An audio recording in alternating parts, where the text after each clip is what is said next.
Hello दोस्तों, नमस्कार। मैं हूं सत्येंद्र कुमार माझी और एक बार फिर से स्वागत करता हूं आप सभी का हमारे अपने चैनल बॉलीवुड रिसर्च में।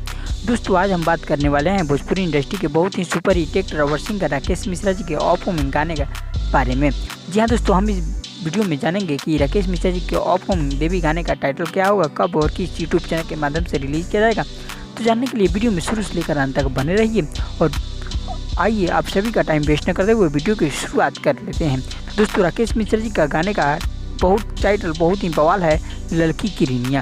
जी दोस्तों, अगर हम इस गाने के टाइटल के बारे में बात करें तो इस गाने का टाइटल है लड़की किरनिया और इस गाने को अपने सुनहरे अक्षरों में लिखे हैं अरुण बिहारी जी, यानी इस गाने का राइटर है अरुण बिहारी जी। और वहीं पे इस गाने को अपने प्यारे से म्यूजिक से सजाए हैं रविराज देवा जी।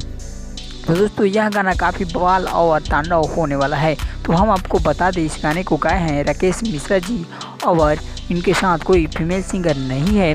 और जाते जाते हम आपको ये भी बता दें कि इस गाने को आरएमपी म्यूजिक के ऑफिशियल यूट्यूब चैनल से कल रिलीज कर दिया जाएगा। जी हाँ दोस्तों, तो राकेश मिश्रा जी के जितने भी फैंस इस वीडियो को देख रहे हैं तो ज़रा गर्दा उड़ाकर शेयर कर दीजिए ताकि राकेश मिश्रा के हर फैंस के पास यह वीडियो चला जाए। तब तक के लिए धन्यवाद। फिर हम मिलते हैं आप लोगों के साथ नेक्स्ट वीडियो में किसी नए अपडेट के साथ। तब तक बने रहिए अपने भाई के चैनल बॉलीवुड।